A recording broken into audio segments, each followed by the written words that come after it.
नमस्कार, आप देख रहे हैं डीडी न्यूज। आपके साथ मैं हूं गौरव श्रीवास्तव। तो चलिए बुलेटिन की शुरुआत करते हैं और सबसे पहले नजर डालते हैं इस वक्त की हेडलाइंस पर। भाजपा के शुभेंदु अधिकारी ने पश्चिम बंगाल के मुख्यमंत्री के रूप में ली शपथ। 5 अन्य मंत्रियों ने भी ली पद और गोपनीयता की शपथ। समारोह में दिखी एनडीए की ताकत।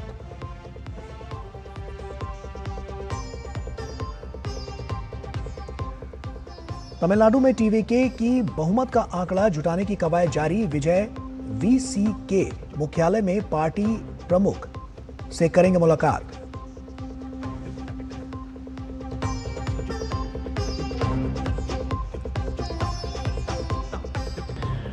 देश के नए सीडीएस होंगे लेफ्टिनेंट जनरल एनएस राजा सुब्रमणी। वाइस एडमिरल कृष्णा स्वामीनाथन के हाथ में होगी नौसेना की कमान।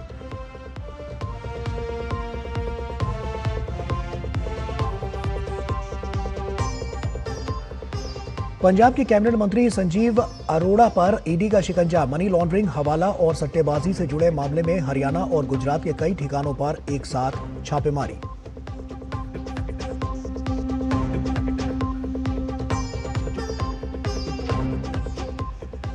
विदेश मंत्री डॉक्टर एस जयशंकर और त्रिनिदाद टोबैगो की प्रधानमंत्री कमला प्रसाद बिसेसर ने द्विपक्षीय संबंधों की समीक्षा की। आपसी सहयोग के नए आयाम पर की चर्चा।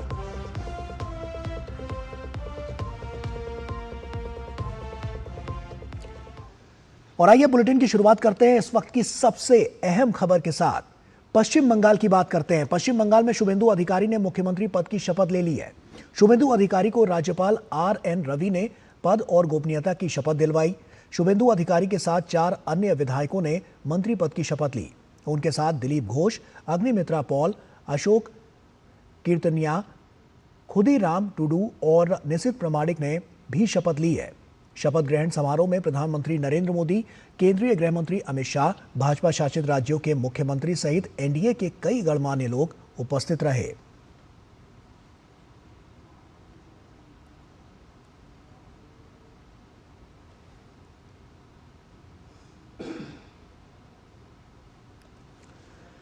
तो बंगाल में किस तरह से कमल खिला है और साफ तौर पर देखें तो शुभेंदु अधिकारी नवे मुख्यमंत्री बनते हुए नजर आए हैं और इतिहास रचा है यहां पर भाजपा ने, साफ तौर पर देखें तो।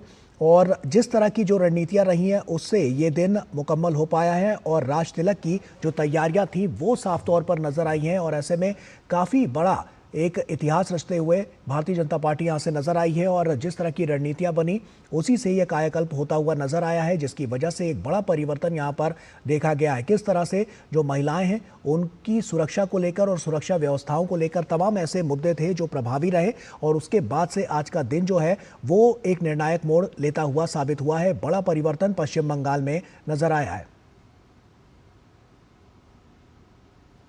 तो ऐसे में शुभेंदु सरकार की जो शपथ हुई है उसमें तमाम बड़े जो नेता हैं उन्होंने यहाँ पर मंत्री पद की शपथ ली है। अशोक कीर्तनिया हैं, उन्होंने मंत्री पद की शपथ ली है। खुदीराम टुडू हैं, उन्होंने मंत्री पद की शपथ ली है।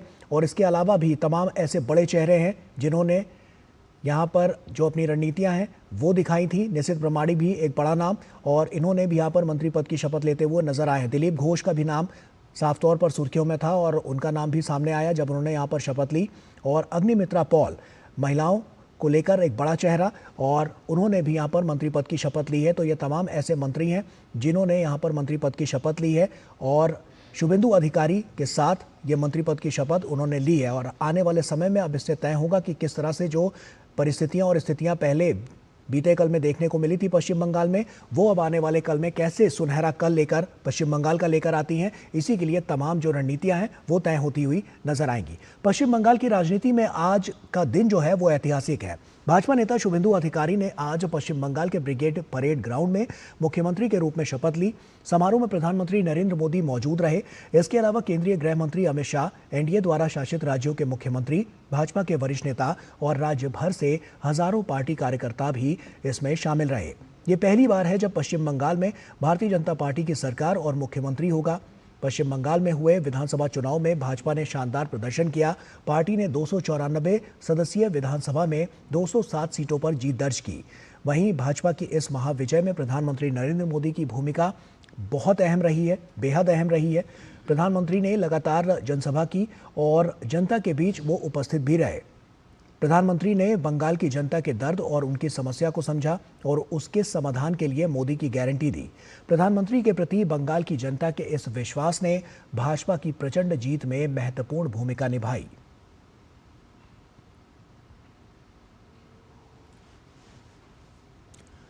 और वहीं 98 वर्ष के भाजपा के वयोवृद्ध और दिग्गज कार्यकर्ता माखनलाल सरकार का प्रधानमंत्री नरेंद्र मोदी ने अभिवादन किया। शुभेंदु अधिकारी के शपथ ग्रहण समारोह के दौरान प्रधानमंत्री नरेंद्र मोदी ने उनसे आशीर्वाद प्राप्त किया। प्रधानमंत्री ने मंच पर ही सिलीगुड़ी के अनुभवी नेता के पैर छूकर उनका सम्मान किया और उन्हें गले लगाया। गौरतलब है कि माखनलाल सरकार श्यामा प्रसाद मुखर्जी के सहयोगी भी रहे और 1952 में उनके साथ कश्मीर में तिरंगा फहराए जाने के अभियान के समय वो गिरफ्तार भी हुए।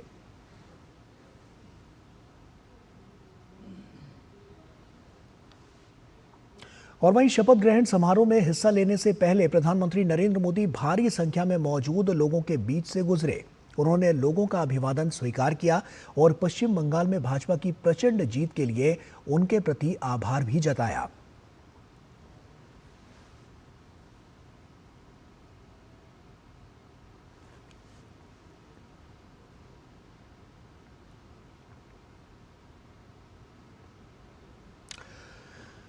तो विशाल जनसमूह ने साफ तौर पर प्रधानमंत्री नरेंद्र मोदी का स्वागत किया। तस्वीरें आपके सामने आप देख सकते हैं कि किस तरह से प्रधानमंत्री का जोरदार तरीके से यहां पर पश्चिम बंगाल की धरती पर स्वागत किया गया है, क्योंकि जिस तरह की प्रचंड जीत भारतीय जनता पार्टी ने रची है उससे इतिहास साफ तौर पर मुकम्मल होता हुआ नजर आया है। और ये सब कुछ हो पाया है एक बेहतर रणनीति के तहत, एक बेहतर नीतियों के तहत, जिसके बाद ये सब कुछ संभव हो पाया है, जो तस्वीरें साफ तौर पर बयां करती हुई नजर आ रही है। और कोलकाता से संवाददाता प्रसन्नजीत बख्शी और प्रकाश चंडालिया संपादक हैं राष्ट्रीय महानगर कोलकाता के, वो दोनों हमारे साथ जुड़ चुके हैं। आपका बहुत बहुत स्वागत है। सबसे पहले प्रकाश चंडालिया जी, आप ही के साथ मैं शुरुआत करना चाहूँगा, किस तरह से देखते हैं इस जीत को, क्योंकि साफ तौर पर इतिहास तो रचा है लेकिन इसके साथ साथ बहुत बड़े सामने चुनौतियाँ भी हैं और उसके अलावा जो एजेंडे भारतीय जनता पार्टी ने जो तय किए हैं उनको भी मुकम्मल करना है। पश्चिम बंगाल के लिए कितनी बड़ी ये जीत आप मानते हैं वहाँ के लोगों के लिए, क्योंकि अब एक नई दिशा और दशा की तरफ पश्चिम बंगाल जाता हुआ नजर आएगा? बिल्कुल, आज का दिन पश्चिम बंगाल ही नहीं बल्कि मैं समझता हूं पूरे भारतवर्ष के लिए ऐतिहासिक दिन है। 35 वर्षों के वामपंथी शासन के बाद 15 वर्षों का जो एक प्रकार से बांग्लादेशी रूप का जो शासन था उसका पतन हुआ है और प्रचंड बहुमत के साथ में भारतीय जनता पार्टी 207 सीटें लेकर के पश्चिम बंगाल में सत्तासीन हुई है। मुझे लगता है कि इस दिन की प्रतीक्षा पूरा बंगाल के 10 करोड़ लोग कर रहे थे। इस जीत को लेकर के इतना उत्साह लोगों में है कि इसकी कल्पना नहीं की जा सकती। जहां ब्रिगेड परेड ग्राउंड, जहां सभा में अभी शपथ ग्रहण समारोह संपन्न हुआ, माननीय प्रधानमंत्री जी, पूरी बड़ी कैबिनेट, कई राज्यपाल, कई मुख्यमंत्री सभी उपस्थित रहे। वहां 1 लाख लोगों की व्यवस्था की गई थी, लेकिन मुझे लगता है कि 1 लाख से काफी अधिक संख्या में लोग कड़ी धूप के बावजूद वहां मौजूद थे। जय श्री राम के नारे लग रहे थे। जो पश्चिम बंगाल में नारा कभी लगता था तो ममता बनर्जी उससे नाराज हो जाती थी। आपने जो संकल्प पत्र की बात की है, देखिए भारतीय जनता पार्टी ने अपने संकल्प पत्र में बहुत ही ईमानदारी के साथ पश्चिम बंगाल के सर्वांगीण विकास की बहुत सारी योजनाओं को प्रारूप दिया है। 15 वर्ष पहले जब ममता बनर्जी की सरकार बंगाल में सत्ता पर काबिज हुई थी वामपंथियों को हरा करके, उस समय बंगाल के ऊपर अगर ऋण भार की बात करें तो 1,92,000 करोड़ का ऋण था, जो आज 8 लाख करोड़ रुपए तक पहुंच गया है। ये बहुत बड़ी चुनौती है, लेकिन मुझे लगता है इस चुनौती का कारण यह है और इस ऋण भार के बढ़ने का कारण यह है कि पश्चिम बंगाल की ममता बनर्जी की सरकार ने सिर्फ लॉलीपॉप बांटने का काम किया। पश्चिम बंगाल में नए उद्योग नहीं आए, 8,000 से ज्यादा कंपनियां चली गई, टाटा ग्रुप को इन्होंने भगाने का काम किया। तो पश्चिम बंगाल में एक प्रकार से औद्योगिक प्रगति की बात करें तो एक नकारात्मक माहौल रहा। पश्चिम बंगाल में जब से भारतीय जनता पार्टी का शासन आज ऑफिशियली शपथ लेने के बाद काबिज हुआ है, ये बंगाल के लोगों में ये उम्मीद जाहिर की जा रही है कि यहाँ पर रोजगार बढ़ेंगे, नए उद्योग लगेंगे और साधारण गरीब मनुष्य जो बंगाल की जनता है उनके लिए हर प्रकार से आशाओं और उम्मीदों के नए नए द्वार खुलेंगे। और देखिए प्रधानमंत्री जी जब चुनाव प्रचार के दौरान आते थे या अमित शाह जी भी आते थे तो उन्होंने कहीं भी नकारात्मक बातें नहीं की, उन्होंने सिर्फ बंगाल की प्रगति की बातें की। और श्यामा प्रसाद मुखर्जी के विचारों का एक प्रकार से यहाँ पर की जो स्थापना हुई है, बंगाल में बहुत बड़ी उम्मीद है। आज मंच पे भी आपने देखा कि माखनलाल सरकार जो डॉक्टर श्यामा प्रसाद मुखर्जी के सहयोगी रहे हैं, उनका किस प्रकार माननीय प्रधानमंत्री जी ने सम्मान किया और चरण छू करके जो भारतीय संस्कृति है, ये संस्कृति भी हमें 50 वर्षों में देखने को नहीं मिली। 50 वर्षों में मंच पर इस प्रकार की भारतीय संस्कृति का दर्शन करना बंगाल के 10 करोड़ लोगों के लिए निश्चित रूप से सौभाग्य का सूचक है। ठीक है प्रसन्नजीत, साफ तौर पर देखें तो एक नए युग की शुरुआत भी हम इसे मान सकते हैं जो पश्चिम बंगाल में होता हुआ नजर आ रहा है। प्रसन्नजीत, किस तरह से वहां पर माहौल अभी इस वक्त नजर आ रहा है? क्या लोगों की प्रतिक्रियाएं निकलकर सामने आ रही हैं जब भारतीय जनता पार्टी वहां पर इतिहास रचती हुई शपथ लेने के बाद अब सरकार बनाती हुई नजर आ रही है? क्या माहौल नजर आ रहा है प्रसन्नजीत? गौरव, देखिए, मैं कल सुबह ही बोल रहा था कि कल जहां पे शुभेंदु अधिकारी का ये चयन हो रहा था जिस थिएटर हॉल में, वह आसपास कुछ प्राइवेट यूनिवर्सिटी है और इस घटना के बाद मैं वहां पे चाय पीने गया था। ये बंगाली की आदत है। और उस यूनिवर्सिटी की जो बच्चे हैं, इनका कहना था कि उस दुकान पे जो चाय पीने आए थे उनसे बात कर रहा था। उनका बात मैं थोड़ा कान लगा के सुन भी रहा था। उनका कहना है, जिसको हम कुछ दिन पहले मध्य प्रदेश को कहते थे या किसी दूसरे स्टेट को कह रहे थे, तो वो बेसिकली बंगाल को बीमारू स्टेट, ये जो प्रकाश अभी घुमा फिरा के बता रहे थे, वो एक शब्द में मैं कहना चाहूंगा कि बंगाल को आजकल के नौजवान बीमारू स्टेट के हिसाब से मानते हैं। इस बीमारू स्टेट को कैसे कैसे एक अच्छी जगह पे लाना है, ये एक चुनौती है शुभेंदु अधिकारी के सामने। और सिर्फ शुभेंदु अधिकारी के सामने नहीं है, पूरे बीजेपी की तरफ से ये जो चुनौती है, चुनौती को स्वीकार किया गया है। और इसीलिए प्रधानमंत्री से लेकर बाकी सब लोग इस लड़ाई पे कूद पड़े थे। सारे सनातनी और सब लोग इसमें कूद पड़े थे कि इस बार तो अगर ना हो तो कभी ना हो।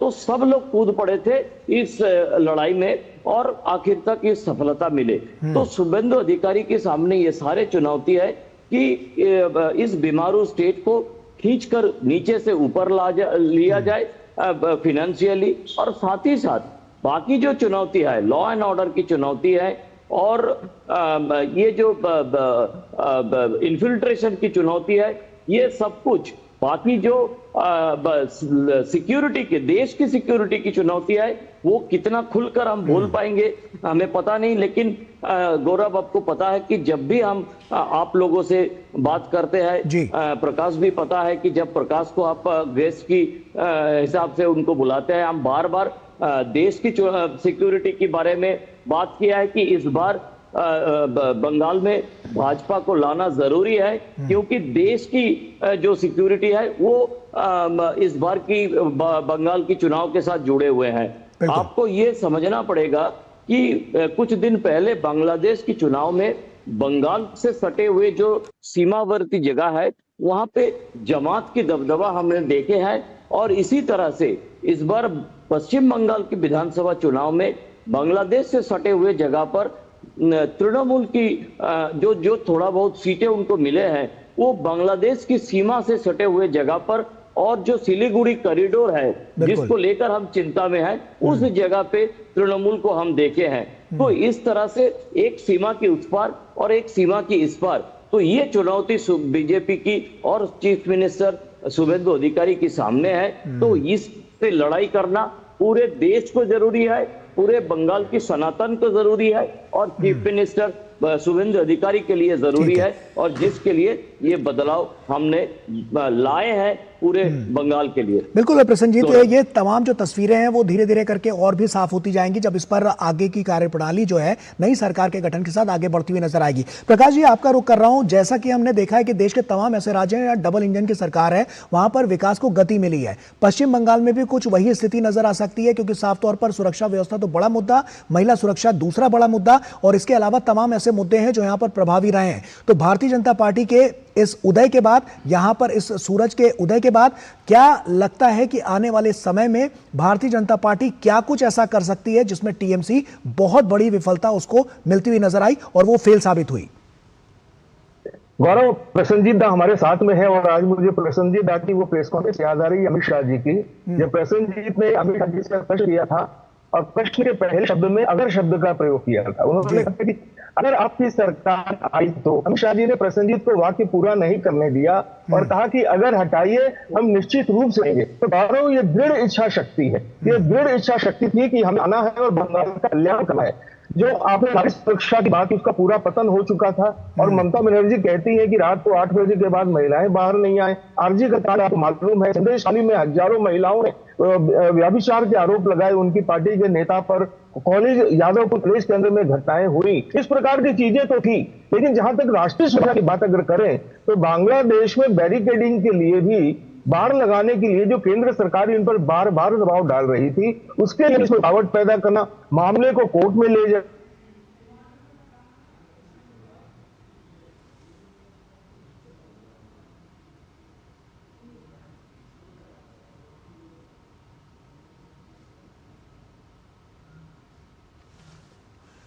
तो ये तस्वीरें आप देख सकते हैं। दरअसल प्रधानमंत्री नरेंद्र मोदी ने बंगाल की जनता को नमन किया है, और ये नमन इसलिए किया है क्योंकि जिस तरह से जो प्रचंड जीत भारतीय जनता पार्टी को यहाँ की जनता ने दी है, आप देखिए किस तरह से नतमस्तक होकर प्रधानमंत्री नरेंद्र मोदी ने यहाँ की जनता की, यानी कि बंगाल की जनता को ये नमन किया है और उनको प्रणाम किया है। क्योंकि जैसा कि हमने देखा, जो परिस्थितियां थी तृणमूल कांग्रेस की, और उसके बाद से जब भारतीय जनता पार्टी नए विजन के साथ जब यहां पर आई, तो प्रधानमंत्री का जो विजन है उसके साथ लोगों ने भी तालमेल बैठाया, और इसीलिए जो वोट की चोट है वो तृणमूल कांग्रेस यानी कि ममता बनर्जी पर पड़ती हुई नजर आई। ये तस्वीरें बहुत कुछ कहती हैं कि किस तरह से प्रधानमंत्री किस तरह से लोगों से कनेक्ट करते हैं, किस तरह से प्रधानमंत्री उनके हर हाव भाव में जो लोगों की शक्ति है, जो लोग हैं उनसे कैसे कनेक्ट करना है, ये प्रधानमंत्री नरेंद्र मोदी जानते हैं। और इसीलिए साफ तौर पर इस तरह की जो तस्वीरें आती है कि प्रधानमंत्री भी उनका आभार जताते हुए, उन्हें नमन करते हुए नहीं थकते हैं। और ये कई बार भी देखा गया है कि इससे पहले भी प्रधानमंत्री नरेंद्र मोदी ने जब भी इस तरह की कोई स्थिति है तो जनता का शुक्रिया अदा किया है,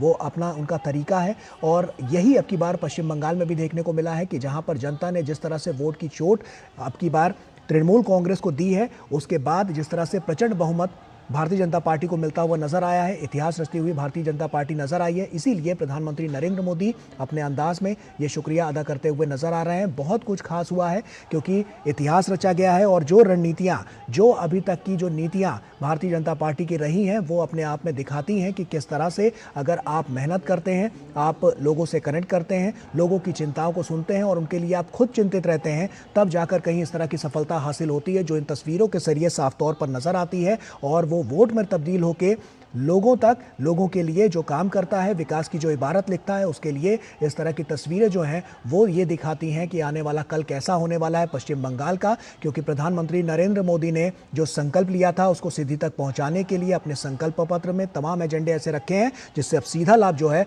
वो पश्चिम बंगाल की जनता को मिलता हुआ नजर आएगा। इसीलिए प्रधानमंत्री नरेंद्र मोदी बंगाल की जनता को ये नमन करते हुए नजर आ रहे हैं। ये तस्वीरें बहुत कुछ कहती हैं, ये और तस्वीर जो साफ तौर पर बयां कर रही है कि आने वाला कल कैसा होने वाला है, और बंगाल की जनता के लिए बहुत कुछ सोचा गया है, और वही संकल्प को सिद्धि तक पहुंचाने का जो काम है वो प्रधानमंत्री नरेंद्र मोदी और साफ तौर पर शुभेंदु अधिकारी जो कि मुख्यमंत्री पश्चिम बंगाल के आगे करते हुए नजर आएंगे। डबल इंजन की सरकार हमने देखी है तमाम प्रदेशों में पहले भी, जहां पर विकास की जो इबारत है वो लिखी गई है। ऐसे में पश्चिम बंगाल भी अब किसी चीज़ से भी अछूता नहीं रहेगा, मुख्यधारा में लाने के लिए और तमाम जो योजनाएं परियोजनाएं वहां तक पहुंचाने के लिए तेज गति से अब काम होता हुआ नजर आएगा, जिसकी बानगी जो है वो आने वाले समय में तस्वीरों के जरिए और साफ होती हुई नजर आएगी।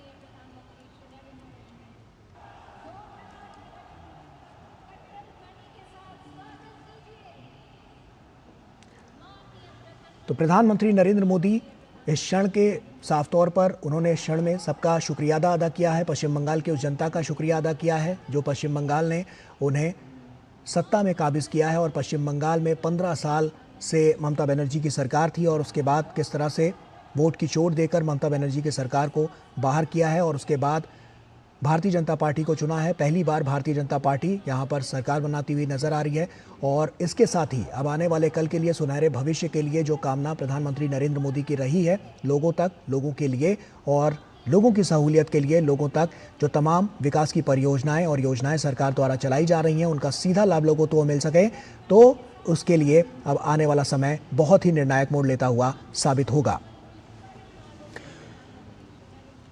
और हमारे साथ हमारे जो खास मेहमान प्रकाश चंडालिया जी, आपका बहुत बहुत शुक्रिया तमाम बातचीत हमसे यहाँ पर करने के लिए। और कोलकाता से हमारे संवाददाता प्रसन्नजीत बख्शी हमारे साथ जुड़े, आपका भी बहुत बहुत शुक्रिया, क्योंकि समय हमारे पास बहुत सीमित है। इसी के साथ फिलहाल हम आप दोनों से विदा लेते हैं और उम्मीद करते हैं कि आने वाला समय पश्चिम बंगाल के लिए, वहाँ के लोगों के लिए एक निर्णायक मोड़ साबित होगा और आने वाली तस्वीर जो है वो बहुत बड़ी साबित होगी और विकास की जो इबारत है वहाँ पर चारों दिशाओं में साफ तौर पर नजर आएगी। और यही बात है, इसीलिए तस्वीर बहुत अहम हो जाती है जब प्रधानमंत्री खुद जाते हैं और वहाँ की जनता को नमन करते हैं। इसी के साथ फिलहाल इतना ही, दीजिए इजाजत, नमस्कार।